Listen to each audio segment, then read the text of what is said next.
Equitana Melbourne. If the competition doesn't grab your interest, the trade pavilion certainly will. There is anything and everything, but jock, you'll need some jodhpurs. Now back to the cutting championships. Round 2. Corey Holden leads. Dove's Date with Destiny, 151. Phil Dawson close behind on Dream Chaser. Phil, you're in second position. You've just been taking a look at the cattle for the second round. Yep. What are you looking for?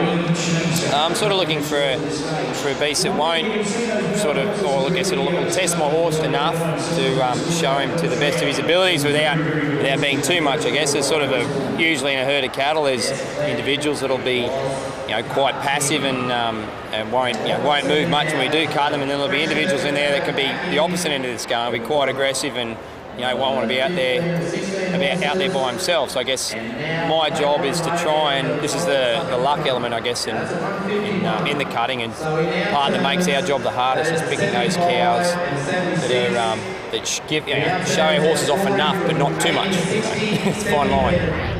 Okay, Todd Graham, Spider-Man again. 141 first round. He needs to do a lot better to finish in the money. Well, he's a little off the pace, but with these good horses, this horse has won $87,000 in its career, which buys it a lot of chaff. A lot of chaff. Cutting prize money worldwide is about $20 million annually. It's an amazing sport, and one that we should probably get into ourselves, Gary. Well, Australian riders and trainers regularly compete in the United States in the season there, and they more than hold their own. Judges in the chair for this: Richard Prue from Queensland, Dominic Montesani from Victoria.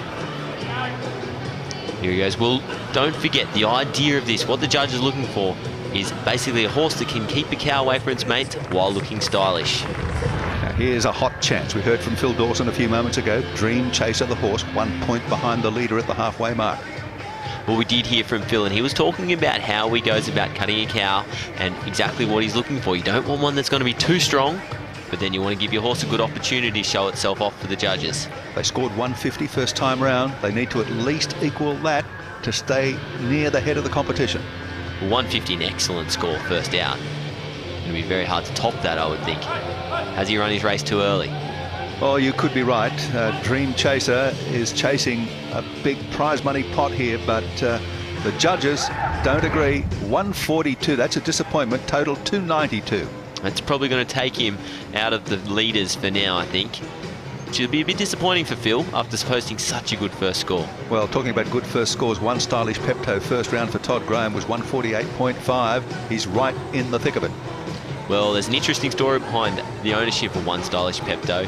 It's owned by a syndicate of about 20 people, and they've had a fantastic time just travelling the world watching this horse. Fantastic time. The horse has earned plenty of money. They haven't had to pay out a cent after the initial purchase price. And they're looking good for the money here too. 150.5 points, a total of 299. They are the leaders. Here's Corey Holden. Now riding Dove's Date with Destiny. This is where the competition stands or falls. Well, this horse, a 151 in the first round, was a phenomenal performance. Let's see if he can match that in the second round and really secure the title for him. Well, if he gets anything better than a 150, they can't beat him, surely. I wouldn't think so, not tonight. Certainly putting in a good show here. Notice no pressure on the reins from the rider. That's the rule here. The horse does the work. These horses so well trained. Oh, judges score 149.5, a total 300. How can they beat that? Here's Tanya Black again from Gindera in New South Wales, riding Georgia Brown, 144 first round. She needs a 156 or better to get in the money. She certainly does, and that's going to require an amazing performance. I'm not sure that we're going to see that here tonight because it's an unbelievable score. Judges' keen eyes on this performance here. Some very, very good scores ahead of her. It's problematical whether she could even get close to them, and I doubt it very much. In fact, there goes the score for her. Another 144, 288 total. Doesn't get near it. So Corey Holden wins just ahead of Todd Graham. Almost got the win. You're only a point and a half away. Yep. What do you think the difference was? Oh, just, his horse was probably a little bit better in the first round than mine, and he had a lot better run in the first round. And yeah, just the consistency, you know.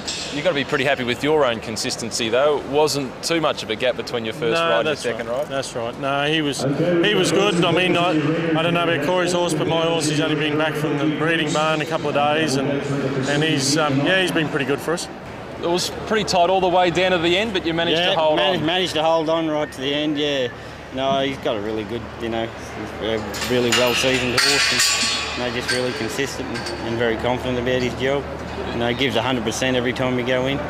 Were you confident at the end of the ride? Did you feel like you'd done enough? Oh, I felt like we had a pretty good run, yeah. I didn't know we had enough to win that round, but I thought we had we were going to be pretty competitive.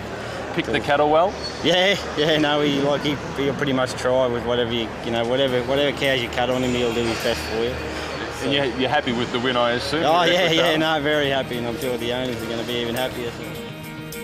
Destiny fulfilled for Corey Holden and the Dove. Well, it was really on the back of that 151 in the first round, an amazing score that's really taken the title tonight.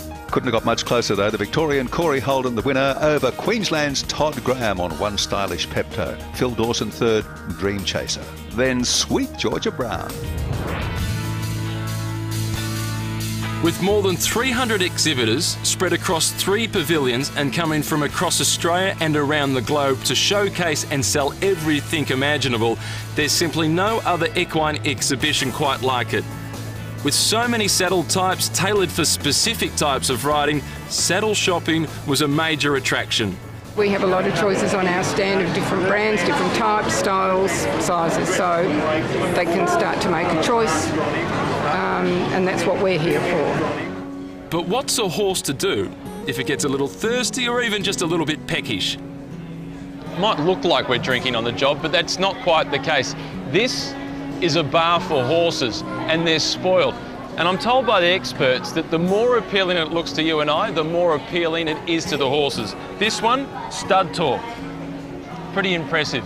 It looks more appealing to me than the Prodigy, but some of them, including the Honeybee, that one could almost be like a muesli.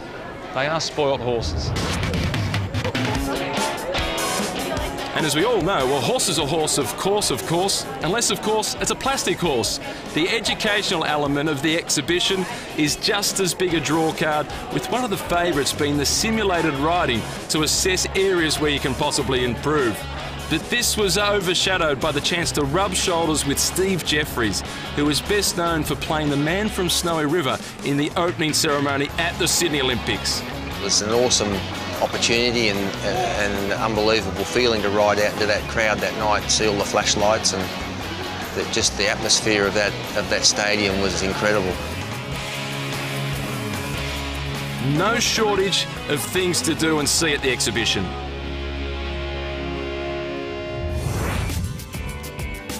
Stay with us here at Equitana. More of the freestyle dressage coming up.